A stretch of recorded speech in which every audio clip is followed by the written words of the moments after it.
Hi, this is Deanna at Key to Music, and this is the first in a short series of videos about rhythm as it applies to guitar and how we develop our rhythm ability and skill. So the reason why we really want to focus specifically on rhythm is that it really is the fundamental musical skill.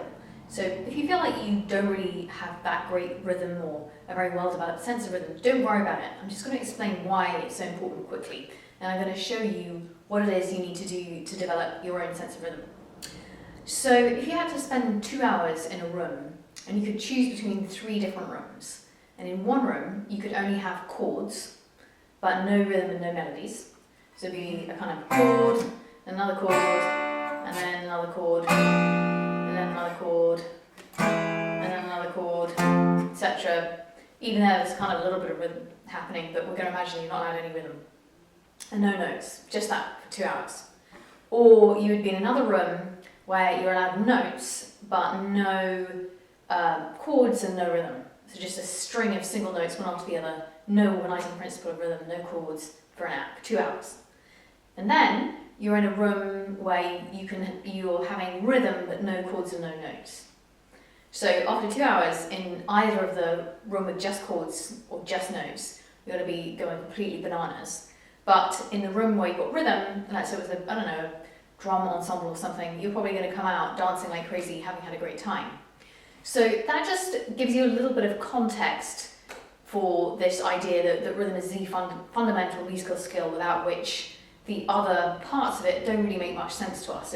It's the way that our brain decodes and makes sense of music. So often in traditional music tradition, rhythm is kind of a byproduct of learning pieces, and certainly that's the way I was taught. I had years of piano lessons at school, but I didn't really understand anything about rhythm as a separate skill. And when I went to music college and the band leader just asked me to play a chord on beats 2 and 4, I was completely flummoxed and no idea what to do. It was all going by much too quickly. So that's a pretty poor return on the investment of years of piano lessons, not being able to play on beats 2 and 4. Luckily that's not going to happen to you. So when it comes to understanding rhythm as it relates to guitar, the first thing is that we want to know where the pulse is. So the pulse is the regular beat that goes through the music. Sometimes there is something like a drum kit playing the pulse, and other times there's nothing playing the exact pulse, but the other bits of music are organised around it.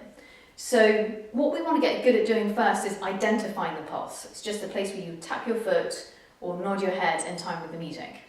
And how we're going to get used to doing that is just by listening to different songs and I'm trying to see if you can feel where it is. And I'm going to help you, and we're going to play a few examples just now. There is a drum kit there. Just see if you can start tapping your foot. And I'll start counting it in a sec. 1, 2, 3, 4. 1, 2, 3, 4. 1, 2, 3, 4. 1, 2, 3, 4. 1, 2, 3, 4. 1, 2, 3, 4. And I'm sure you'll find it easy to hear where that is. There are kind of different drums and things happening. It's a little bit more ambiguous in terms of the drum than the last tracks, but it settles down. 1, 2, 3, 4. 1, 2, 3, 4. 1, 2, 3, 4. 1, 2, 3, 4. So all I did there was isolated where the pulse is. So the first thing to do is to listen to loads of different music and just get some practice in starting to think about the song and the rhythm and the pulse in that way. And to understand the fact that pulse is the regular rhythm that goes all the way through the song. It's the place where you tap your foot. The rhythm may or may not be similar to the pulse, but it's organised around the pulse. So if I tap my foot and we get a pulse, the rhythm, and I'll clap a rhythm, there the rhythm is the same as the pulse.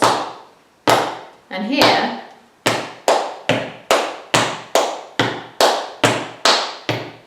now the rhythm is organised around the pulse but isn't identical to the pulse. So the next step is to, once you've understood the idea of the pulse, is to start training your body to be able to follow the pulse. And for guitar that means training your right arm to move in time with the pulse.